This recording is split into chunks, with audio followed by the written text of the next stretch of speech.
하나님 말씀 에스더 7장 8절에서 10절까지입니다. 에스더 7장 8절에서 10절까지입니다. 에스더 24번째 나무에 달릴 자. 왕이 후원으로부터 잔치 자리에 돌아오니 하만이 에스더가 앉은 걸상 위에 엎드렸거늘 왕이 이르되 저가 궁중 내 앞에서 왕후를 강간까지 하고자 하는가 하니 이 말이 왕의 입에 나오며 무리가 하만의 얼굴을 싸더라. 왕을 모신 내시 중 하르보나가 왕에게 아뢰되 왕을 위하여 충성된 말로 고발한 모르드게를 달고자 하여 하만이 높이가 50규빗 되는 나무를 준비하였는데 이제 그 나무가 하만의 집에 섰나이다. 왕이 이르되 하만을 그 나무에 달라 하매 모르드게를 매달려고 한 나무에 하만을 다니 왕의 노가 그치니라. 아멘.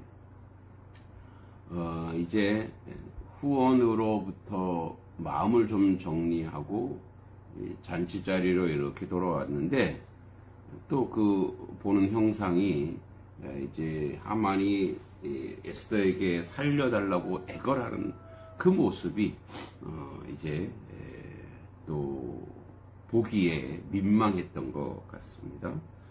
하만이 에스더에 앉은 걸상에 엎드렸거늘. 자, 하만이 걸상에 앉아있는 에스더의 발치를 엎드려 간청하고 있었을 것으로 추정하기도 하고, 문자 그대로 이제 그 걸상 옆부분에 상체를 들어올린 채 엎드려 있었던 것이 이제 에스더를 위해서 에스더 앞에서 자기 목숨을 구간하는 그런 모습이 왕에게 또 분노를 사게 됐죠. 원래 왕과 왕후의 근처에 신하들은 못 가게 되어 있습니다. 그런데 자기 목숨을 살려달라고 하다 보니 그냥 애걸복걸 하려고 하다 보니까 가까이 가게 된 거죠. 이것에 이제 굉장히 분노하게 된 것이고, 뭐 강간까지 하려고 했다 이 말은 정말 그렇게 보여진 것이 아니라 가까이 간 것 자체가 불경스러운 일인데 그 일을 했다라고 이제 왕은 에스더와 이제 하만의 그 간격을 보고 분노했었을 것 같습니다. 그래서 극적인 혐오감이죠. 사실 이 이전까지 어떻게 처리할까? 저 하만도 이제 충성스러운 신하라고 여겼는데, 그래서 마음을 달래려고 후원에 나갔다 다시 이제 어떤 결정을 하고 돌아오는 차에 결국은 더 화를 돋구는 그의 모습을 보고 이제 극형에 처하게 된 거죠. 그런 면에서 악한 자는 결국은 모든 환경과 상황이 그를 심판하는 자리로, 그를 완전히 무너뜨리는 자리로 그렇게 변질될 수밖에 없는 거죠. 하만이 살려고 했던 거죠. 하만이 이 모든 것을 다 체념하고 포기하고, 그래 내가 졌구나 내가 죽었구나 하고 담담히 받아들였다면 뭐 죽음까지 가지 않았을지 않을까라고도 추론할 수 있습니다. 그러나 결국은 자기 목숨을 구걸하려고 하다가 결국은 그 자기가 준비한 나무에 달리게 되죠.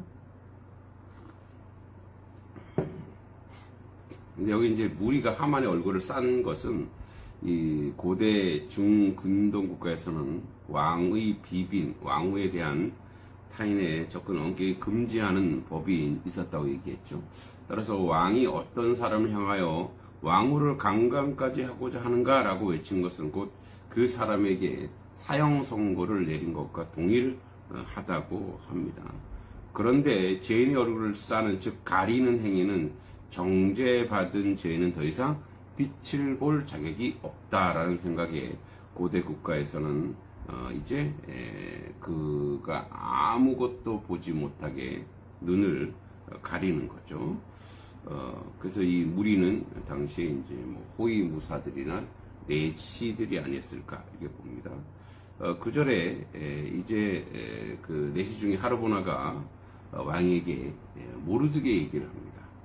모르드게를 죽이려고 하만이 나무를 이제 50규빗, 72m라 했나? 또 50규빗 되는 나무를 준비했습니다.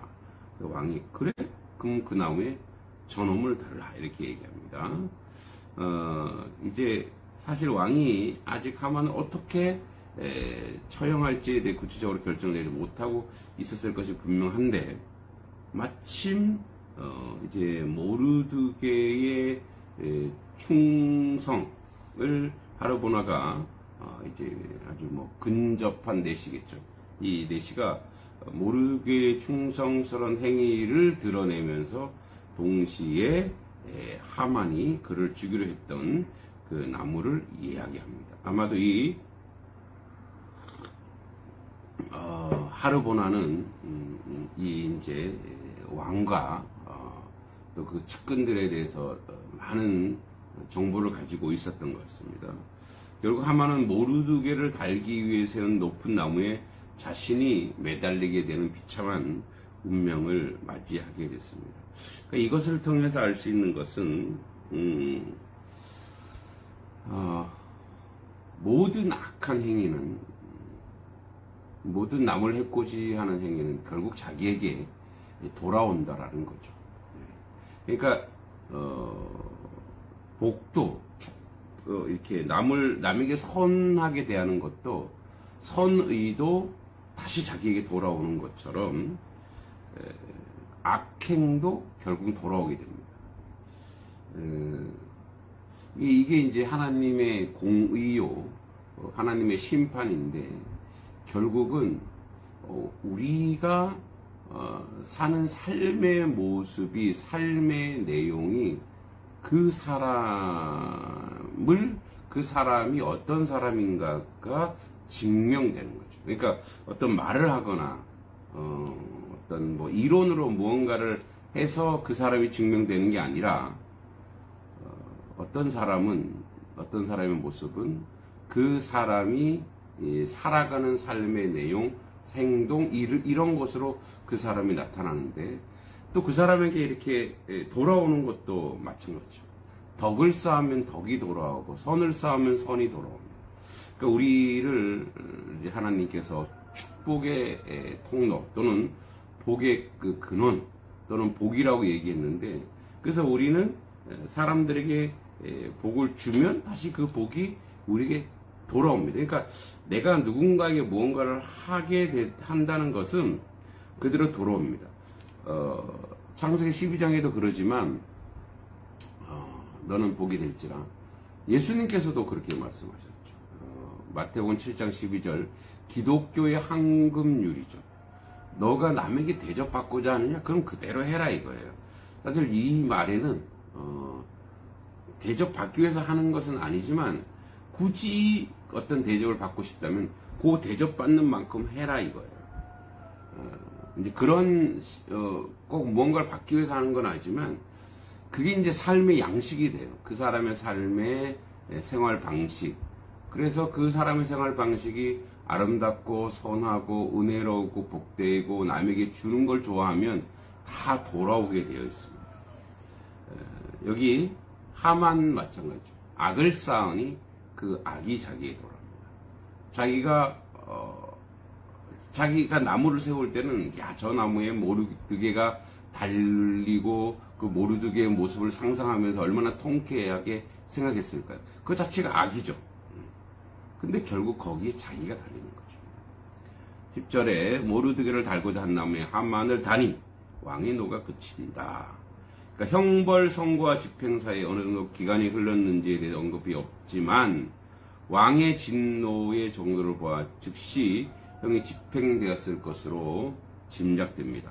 하만의 운명은 어떤 면에서 보면 눈은 눈으로, 이는 이로, 손은 손으로, 발은 발로 갚는다는 동해 보복의 원리를 따른 것입니다. 즉 자기가 하려고 했던 그 마음에 자기 자신이 달리는 것이죠. 오늘도 우리는 하나님의 사람으로, 하나님의 백성으로 살아갑니다. 그러니까 우리의 삶의 내용과 우리가 순종해야 될 것이 무엇이죠? 하나님 앞에서 선한 행동을 해야 되며, 하나님의 말씀을 순종하는 게 뭐냐? 하나님의 말씀 가운데 사는 게 뭐냐? 내 이웃을, 그러니까 하나님을 사랑한다면 내 이웃을 내 몸같이 사랑하여 그들을 잘 섬기는 그런 은혜의 사람이 되는 것인 줄 믿습니다. 동해보복, 눈은 눈으로, 이는 이로를 뒤집어 놓고 반대로 생각하면 선이 선으로, 덕이 덕으로, 은혜가 은혜로, 복이 복으로 그렇게 오는 여러분의 삶이 되기를 소망합니다. 하나님 아버지, 오늘도 주님 앞에 선 우리가 선을 쌓으며 덕을 쌓으며 은혜를 쌓으며 복을 짓는 하나님의 사람이 되어 하나님께서 주시는 그 영광스러운 은총과 은혜 가운데 살아가도록 인도하여 주시옵소서. 오늘도 주님이 주신 은총과 은혜 가운데 하나님의 말씀을 철저하게 순종하여 우리는 남을 세우는 사람들, 남을 해하기 위해서 무언가 모의하는 사람들이 아니라 남에게 도움을 주는 사람, 베푸는 사람, 남에게 복을 주는 그런 사람으로 살아가는 하나님 백성 되게 하여 주시옵소서. 예수님의 이름으로 간절히 기도하옵나이다. 아멘.